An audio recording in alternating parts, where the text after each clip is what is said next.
Hey gals and guys, it's your host Phil Larson, and this is your motivational high five on perfectionism. Let's do this.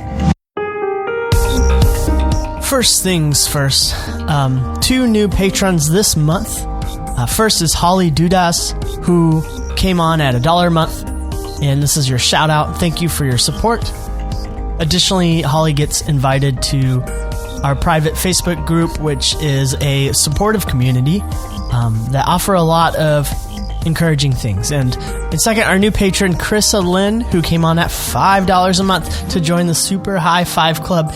She is allowed access to dictate any future episodes if she wants, just to reach out to me. And she has access to my teeny tiny podcast off of Patreon called The Inner Voice, which if you do sign up to the Super High Five Club at $5 a month, I will send you a link. You can get each episode to populate right into your podcast app like any other podcast. I just have to send you the private link for you to do that. So it's really easy. If you want to be a patron, just go to patreon.com/YMH5. Patreon is spelled Patreon, patreon.com/YMH5.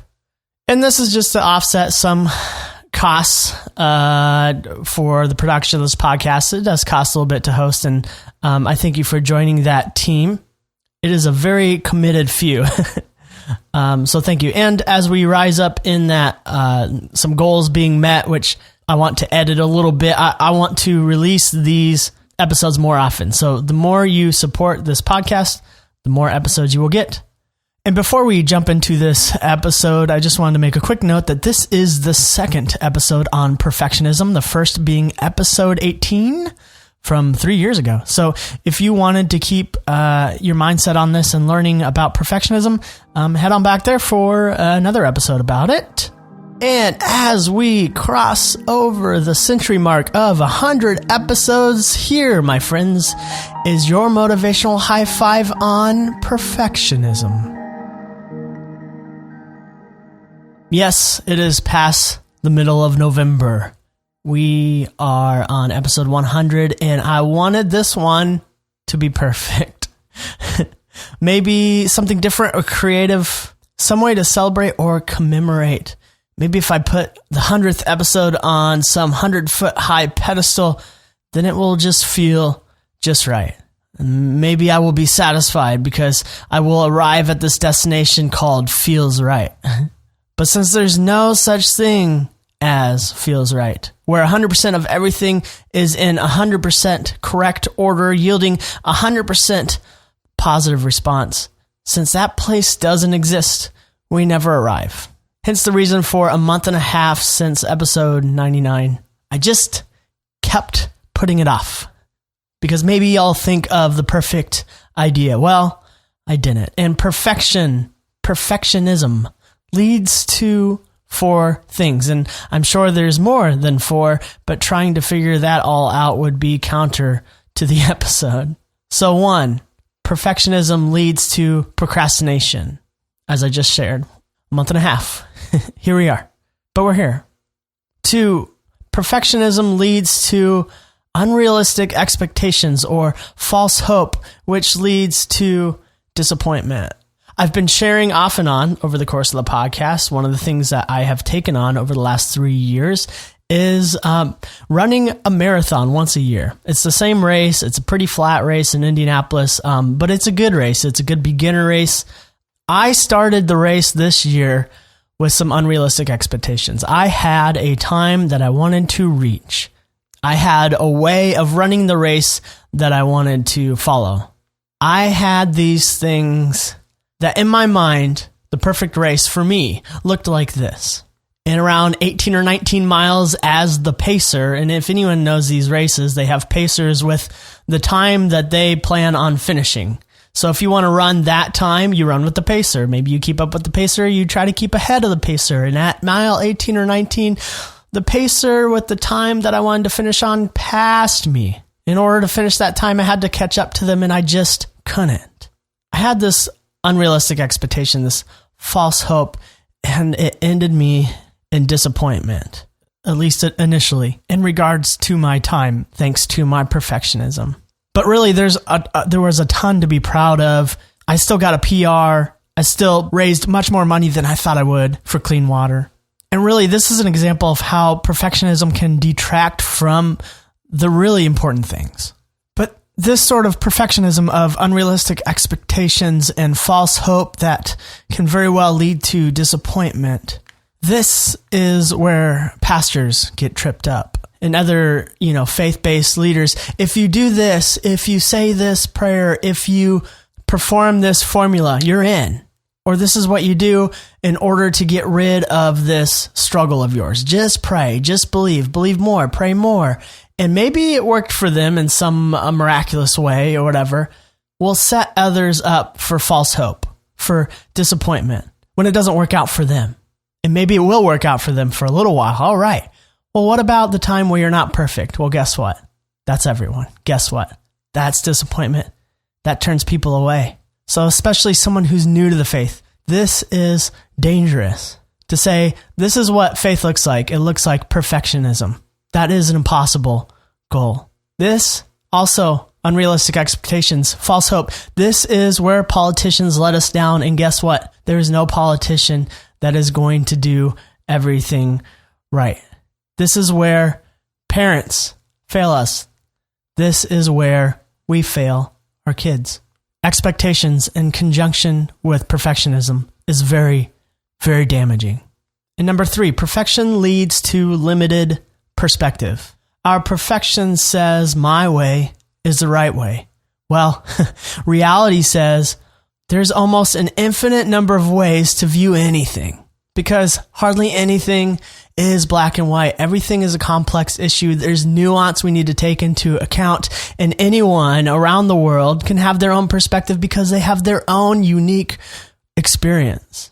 And yet when we take everything into account, all the things the world throws at us, that our quote-unquote perfect views are a result of millions and millions of experiences and smells and tastes and words and relationships that have led us to this very moment in time. So my view, my one view versus infinite views equals a limited, very limited perspective.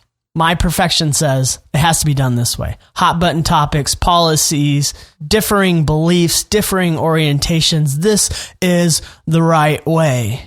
It is impossible for you to be right on everything against infinite possibilities. So our perfectionism leads us to very limited perspective. And finally, the 4th thing, perfectionism leads to a tainted view of imperfection. If you know anything about the Japanese culture, you know that they take their arts seriously. Everything that can be mastered is an art. Making sushi is an art. There are styles of martial arts martial arts, anime. There are a lot of Japanese arts. And one that I was very unfamiliar with until right now, and maybe you too, it's called kintsugi. Kintsugi means golden joinery, and sometimes it's referred to as kintsukuroi. And I'm sorry if my pronunciation is off, which that translates to golden repair. I love this. So when pottery breaks, the pieces get put back together.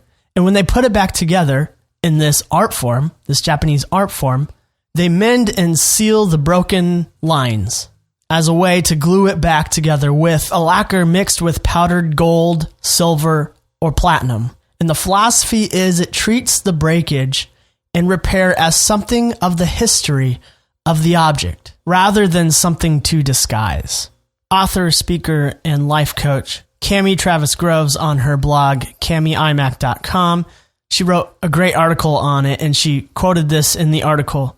Instead of the break diminishing the pottery bowl's appeal, a new sense of its vitality and resilience raised appreciation to even greater heights. The bowl has become more beautiful for having been broken. The true life of the bowl began the moment it was dropped. When we lean into perfectionism, like that is the goal, we forget about the beauty of imperfectionism, the beauty of our own messy stories that remind us that we're human, that remind us of things that we need in order to live a healthy life, the relationships that we need, and the positive voices that we need to hear and believe. And that our brokenness, there's beauty in that. Saying imperfection is bad causes us to lose empathy for others when they too are imperfect, which is the thing that needs to be expected. See, we miss real, raw life that way. We forget that messiness is beauty. Where are the cracks in your life that perfectionism is trying to hide? Your true beauty. True life began the moment we were dropped. Where can the golden lacquer shine through and people see your beauty? Maybe true life will only fully come once you finally accept it is okay. It is okay to be broken. My friends, we are at the end of this episode, and as we do at the end of every episode, we have a positive affirmation that we let into our heads, that we let into our lives, and into believing and taking a chance here and letting neuroplasticity, as proven by science, that we are never too old to learn new things, that our minds are plastic. They aren't hard. They aren't hardwired. They are plastic. They can be bent. They can be heated down and molded into something new. We can make new neural pathways. And my friends, there's hope there. And every single episode up to 100, I hope that I share that with you, that from episode 1 on hope, this is the goal. This is desire, that we gain hope along the way, that the things that hold us back don't need to define us, that we can learn from them. We can turn those beautiful, beautiful broken things into beautiful, beautiful acts of healing and gold lacquer. Things that shine, things that make us unique and messy in the most beautiful, beautiful way. And you coming back over and over again and subscribing and joining in this, that as we continue on forward to another 100 episodes, I so hope we are joining in this together. You are taking a stand for yourself, for your health, for your future self, however that may look. You today are choosing you. And as we welcome in a positive voice into our lives, we find a reflection of ourselves, and we look into that reflection, as hard as it can be sometimes, and yet we choose to choose ourselves. Ooh, I feel like I'm preaching. Am I preaching? Can someone say amen? Did you say amen? Oh my goodness. But I believe so much in this, that the power is in our broken selves, that through our weakness, we can find strength. I've seen it over and over again in my life, and I've seen it in others, and I hope you see it in yours. And we don't need to fix it. We don't need to fix people. We don't need to tell them a special formula. We need to let them accept themselves as loved, as enough in all of our broken ways. Okay, on to it. I'm sorry. Episode 100. Just letting it be what it is. It is what it is. When you find a reflection of yourself, say this to yourself and mean it. I don't have to be perfect. I can be broken and more beautiful because of that.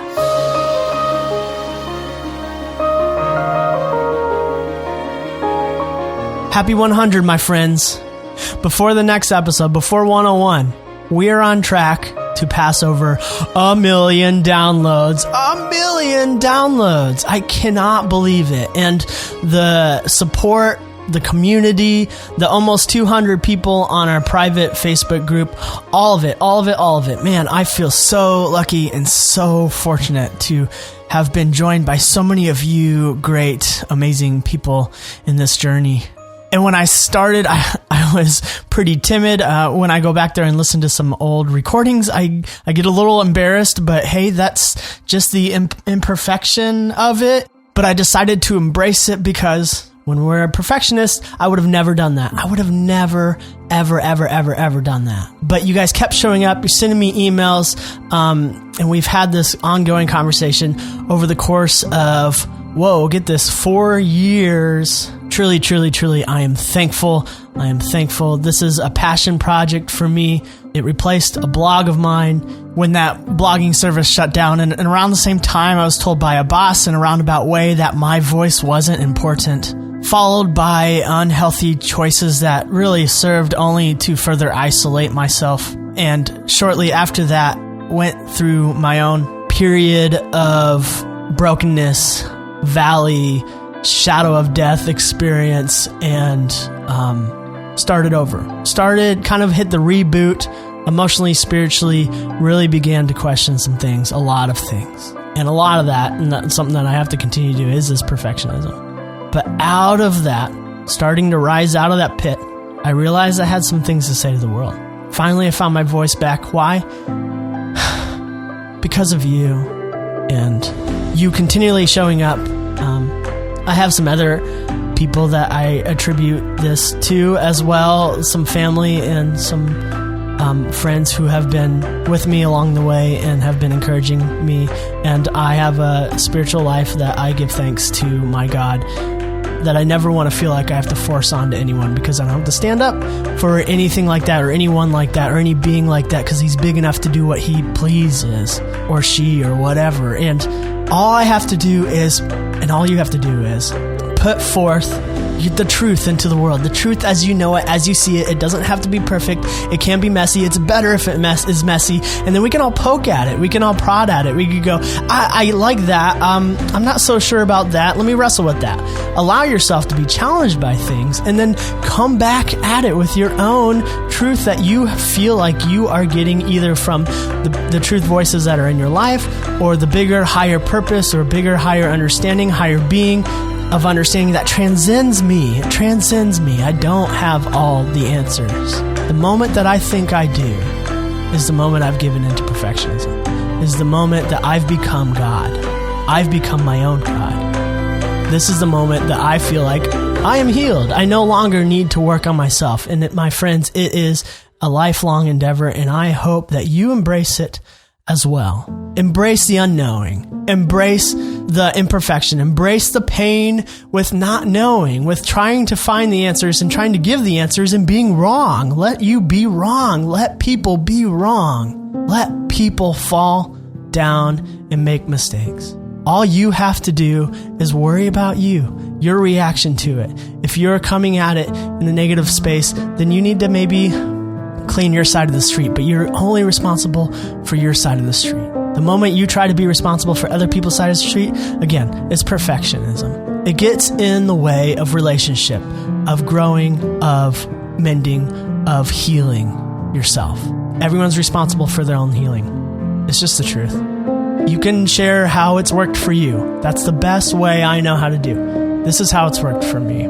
They can take it or they can leave it. They can do whatever they want with it. But the best you can do for you is really the best you can give for others. So you have to put on your mask first. You have to care about you.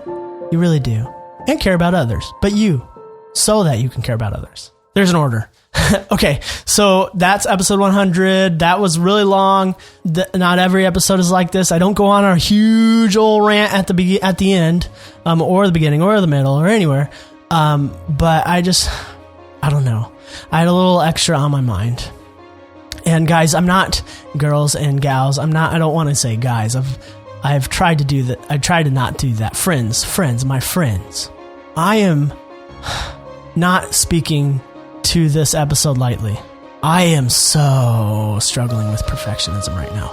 I really am. I come to you broken because I have held on to resentment on multiple people the last month or two, and I've really held that on. I've kept score, and I need to give that up because it's not doing me any good.